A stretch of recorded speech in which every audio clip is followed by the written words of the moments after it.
છે? મારું નામ વિરેન્દ્ર કુમાર મનમોહનદાસ દેસાઈ છે.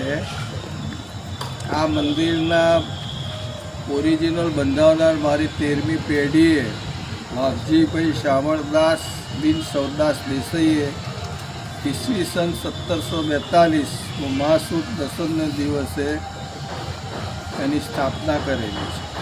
મંદિરનો કુલ એરિયા 300 ગુંઠા છે અને વર્ષોથી અમે દેસાઈ કુટુંબના માણસો સવાર સાંજ આરતીનું આયોજન કર્યું છે.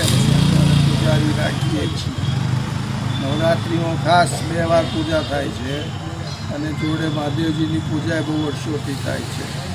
અને બહુ પહેલાં તો બધા યાત્રીઓને રહેવા માટે અહીંયા ગાડી ધર્મશાળા જેવું હતું.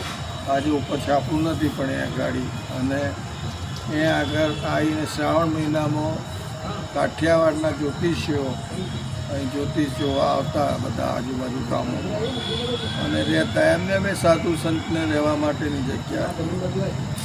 પછી મંદિરને 300 ગુંઠા મેં કહું એમ જગ્યા છે એટલે રણછોડજીનું મંદિર આગળ છે એ બાંધેલું ને બાંધવા દીધેલું.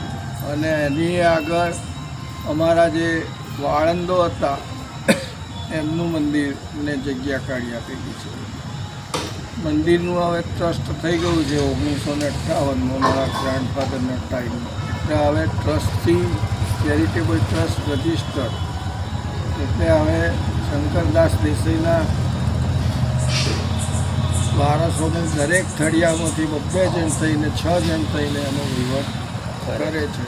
અને આવક માટે મંદિરની પુષ્કળ જગ્યા છે એટલે દુકાનોને બધું ભાડે આપેલું છે. હવે મંદિરમાં શુદ્ધ સમય પાછી થાય ને 2 નવરાત્રિઓ, ચૈત્ર નવરાત્રિ અને શારદા નવરાત્રિ થાય છે. એટલે અને બહુ પહેલાં ગોર હતા એ 2 ગોરો કરતા હતા. એમના છોકરા ગોપાલભાઈ એ હવે અમેરિકા જતા રહ્યા અને હવે વિપુલભાઈ ગોર અત્યારે પૂજારી કરે છે. માતાજીના મંદિરમાં કરે છે. અત્યારે માતાજીના મંદિરમાં જે સેવા થાય છે હા, એ વિશે શું કહેશો? શું સેવા માટે સેવા સવાર સાંજ કરે છે વિપુલભાઈ, પૂજારી છે કાયમના. અને સવાર સાંજ સરસ શણગારે છે શિવજીને અને માતાજી ને એની પૂજા કરે છે અને એની પ્રસાદની વ્યવસ્થા થાય છે અને બધી જ રીતે થાય છે. અને અમારા કુટુંબ શંકરદાસ દેસાઈના વારસો દર સાંજે આરતીમાં આવવાના સ્ત્રી પુરુષો બંને. પરિચય? નમસ્કાર, મારું નામ શૌનક જોશી છે. આ મહાકાળી માતાનું મંદિર છે જેનું લોકેશન ચકલાસી ભાગોળથી ખૂબ જ નજીક છે. ચકલાસી ભાગોળ જ કહીએ તો ચાલે. માતાજીનું મંદિર લગભગ 200થી પણ વધારે વર્ષ જૂનું છે અને ખૂબ જ માતાજીની કાળિકા માતા છે પરંતુ ખૂબ જ સ્નેહાળ અને ખૂબ જ પ્રેમાળ પ્રતિમા છે.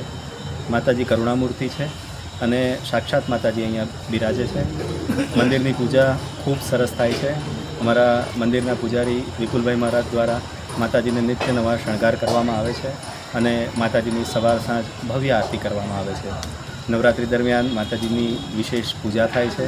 9 દિવસ માતાજીને અલગ અલગ શણગાર, અલગ અલગ વાહન વગેરે ધરાવવામાં આવે છે.